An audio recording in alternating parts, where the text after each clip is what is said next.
YTN 라디오의 신율의 뉴스 정면 승부 4부 시작합니다. 제가 언제나 처음에 말씀드리는 것처럼 유튜브 들어가셔서 YTN 라디오 구독해 주시고요. 신율의 뉴스 정면 승부 좋아요와 댓글 부탁드리겠습니다.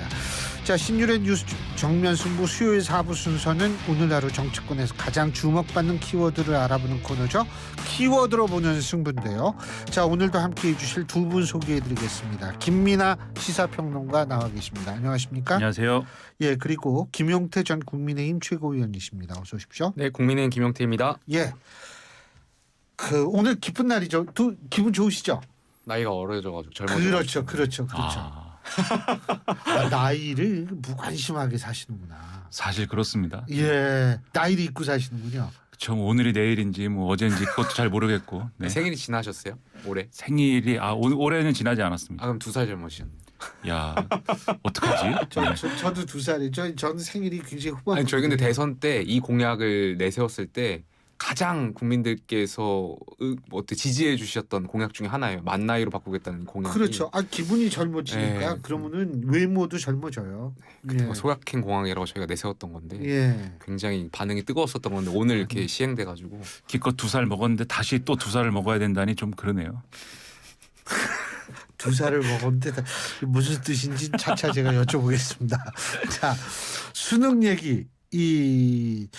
좀 수능 보신 지 되셨죠? 수능 세대세요? 학력고사세요? 수능 세대입니다. 수능 세대 좀 네. 되셨죠? 이해찬 1세대라고 그래가지고 뭐 하나만 잘해도 대학 간다 이랬는데 그 대신에 공부를 안 했다 그래가지고 그 당시 언론이 단군일의 최저학력 세대다 이래가지고 굉장히 욕을 많이 먹은 세대입니다. 그렇군요. 네. 근데 이 킬러 문항 이거 지금 까지 전개의 뜨거운 이슈인데 지금 수능 관리에 대한 대통령 지시가 있었는 게 맞냐? 지금 이렇게 얘기하니까 명예를 걸고 교육부 장관이 분명히 지시를 받았다. 근데 결국 교육부가 실천 제대로 못한 것이 부적절했다라는 얘기인데 어떻게 보십니까? 좀 혼란스러워요. 뭐 명예를 걸고 내가 지시를 받았다라는 얘기를 장관이 뭐 여기서 해야 되는 거냐도 사실 의문이고 그게 쟁점이 되는 것도 여러모로 이해가 안 되고 그게 결국은 킬러 문항을 배제하면 사교육비가 상당히 경감이 될 것처럼 얘기를 하면서 킬러 문항 배제가 마치 이 나라에 엄청난 큰 과제가 된 것처럼 막 얘기를 하니까 결국은 그거 대통령이 언제 지시한 거냐 준비된 상태에서 하는 거 맞느냐 즉흥적으로 지시한 바를 이 뒤수습하느라 이러는 거 아니냐 얘기가 이렇게 되는 거 아니겠습니까? 그래서 이게 대통령이 지시를 언제 했든지 간에 본질적으로 킬러 문항이라는 거를 없애면은 사교육이 정말 엄청나게 경감이 되는 거냐 이거를 따져야 되는 문제인 것이고 그다음에 또 대통령이 이 문제를 지적을 하면서 킬러 문항의 존재 이유에 대해서 이권 카르텔을 언급했거든요. 실제로 이권 카르텔이 그러면은 예를 들면은 수능 이 문제를 출제하는 분들이 간접적으로 관여하는 분들까지 막 100명 이상 막 되고 이럴 텐데 그분들이 호텔에 들어가 가지고 이 외부와 연락이 차단된 상태에서 문제를 출제를 하는데 학원하고 학원 세력 어떠한 세력하고 소통을 해서 우리가 어렵게 낼 테니까는 학원은 반드시 이 문제를 준비하기 위해서 노력해 주세요. 이런 소통을 해가지고 이게 카르텔이 돼서 과연 그런 방식으로 수능 문제를 내는 것인가 이거에 대해서 따져봐야 될 텐데 그러리라고 사실 생각하는 국민들이 많지 않을 것 같고 근데 오늘 또 보니까 대형 학원들 세무조사한다고 그러더라고요. 그러니까 이런 상황들이 과연 정말 어떤 교육개혁을 위해서 필요한 어떤 일들을 하는 것처럼 비춰질 것인지 아니면 뭔가 국정 운영이 원활하게 되지 않고 교육개혁에 대한 명확한 그림 없이 좌충우돌 방식으로 이 범인만 찾아내는 교육개혁이 안 되는 이유 킬러 문항이 범인이다. 이렇게 가는 방식의 어떤 보여주기 시킨 것인지 국민들은 상당히 혼란스러워하는 그런 상황인 것 같습니다.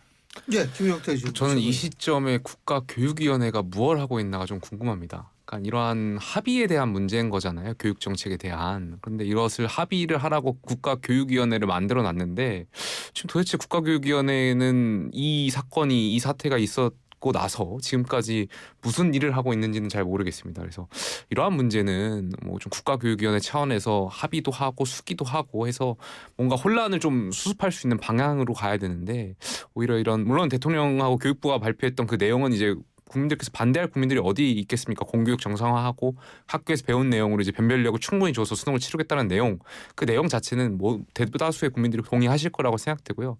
지금이라도 지금 혼란을 수습해야 될 것 같습니다. 그 결과적으로 이렇게 계속 혼란이 야기되면 학부모와 학생들은 돈을 줘서라도 정권을 보낼 수밖에 없는 상황인 거거든요. 그래서 어떻게 바뀌는 건가요? 어떻게 하게 되는 건가? 이 불안감을 결국 학원에 의존할 수 있는 그런 경향들이 더 생겨날 수 있기 때문에 저는 정부가 하루빨리 혼란을 좀 최소화하는 데 좀 집중해야 될 것 같습니다. 아니 뭐 당장은 그럴 수 있지만 장기적으로 하면은 어떻게 뭐 이런 킬러 문항, 내 킬러 문항이라는 말 자체가 사실 이게 좀 그렇죠. 교육의 대상자인 학생들을 킬러 잡는다는 얘기인데 이 단어 자체도 좀 그런데 이렇게 뭐 킬러 문항 없애기 이러면 장기적으로 사교육 좀 줄 거라고 보십니까, 김민하 평론가님?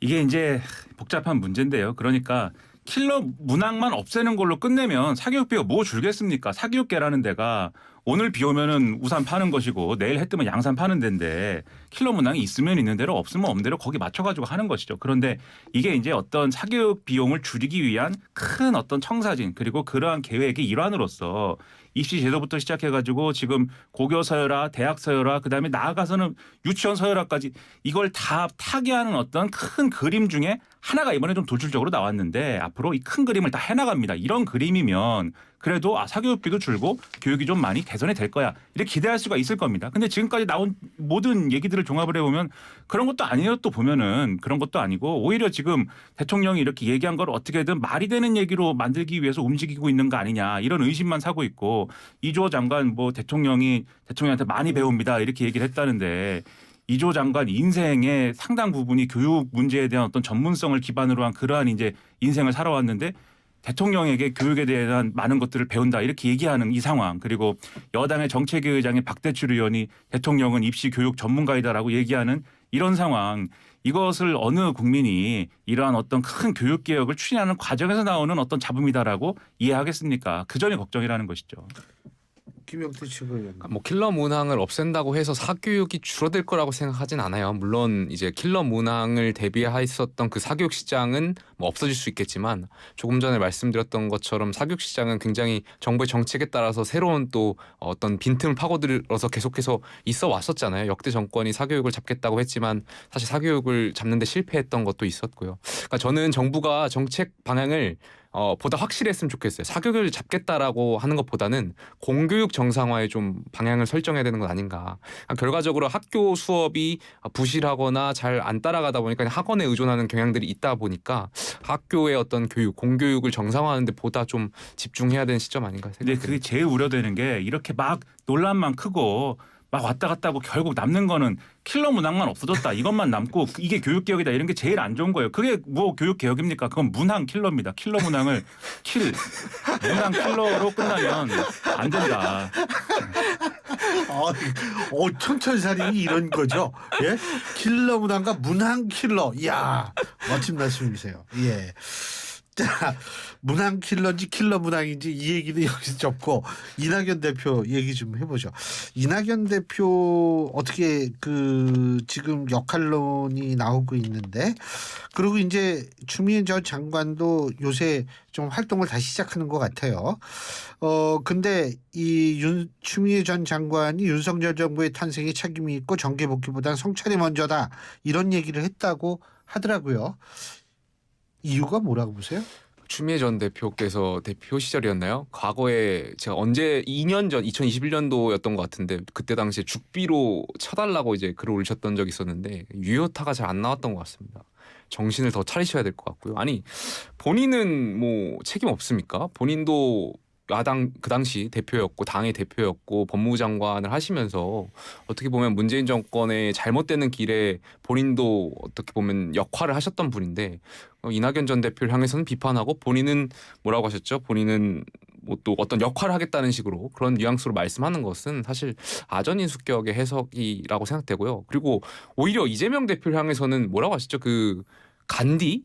비폭력의 간디, 뭐 문화폭력의 희생자, 뭐 이런 말씀을 하시는 거 보면 결국에는 총선에 공천받으려고 하고 위한 그냥 아부왕 정도지 않나 생각됩니다. 그냥 추미애 전 장관께서 저희의 숨겨진 여권 관계자라고 저희가 이제 그런 말들 하는데 아무래도 이번에도 추미애 전 장관께서 또 여당을 도와주시려고 이런 표현들을 하시는 거 아닌가 생각도 해봅니다.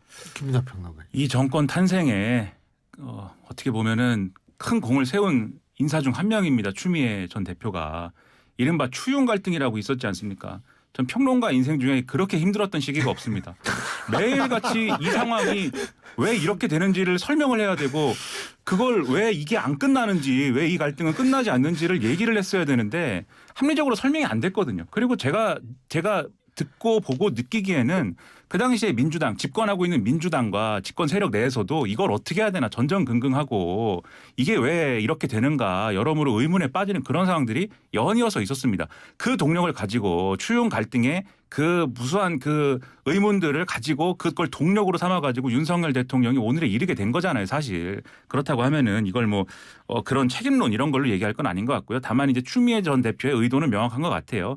지난번에 대선 후보 경선할 때 보면은 이재명 대표 편을 이 맞아요. 추미애 대표가 네. 막 들어주면서 이재명 대표가 커버를 못하는 이 강성 지지층까지 나름대로 커버를 하면서 이낙연 전 대표를 공격하고 뭐 이런 게 있었거든요. 맞아요. 이게 역할 분담이냐 뭐냐 뭐 이런 것도 있었지만 나름대로는 그게 이재명 대표의 무슨 뭐 어떤 앞잡이가 되는 그런 게 아니라 자기의 그게 전략이에요. 그래서 자기의 어떤 공간을 거기서 창출을 하고 그걸 기반으로 이후 행보를 또 하고 이런 거거든요. 만약에 지난 대선 후보 경선에서 이 뭐 이재명 대표하고 추미애 전 대표가 만약에 뭐 이 1대1 결선을 했다든지 이랬으면은 상황이 많이 달라지지 않았겠습니까? 추미애 전 이 대표의 어떤 발언이라든가 행보가 이재명 대표를 굉장히 공격했을 거거든요.